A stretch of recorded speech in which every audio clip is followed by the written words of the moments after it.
बास झालं.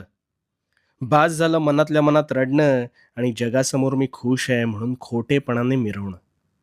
प्रचंड त्रास होतोय तुला. बाहेर पडायचंय ना यातून. मग आता शांतपणे मी काय सांगतोय ते ऐक. ह्या जाचातून मुक्त होऊन जाशील. मला सांग, घरात कधी प्रसन्न वाटतं रे? केर काढल्यावर. कारण केर काढल्यावर घरात लक्ष्मी वास करते अशी एक धारणा आहे. पण मग हाच कचरा जर तू साठवत नेलास, तर घरात दुर्गंधी पसरेल आणि मग काही दिवसात ह्याच दुर्गंधीने घरात रोगराई पसरू शकते.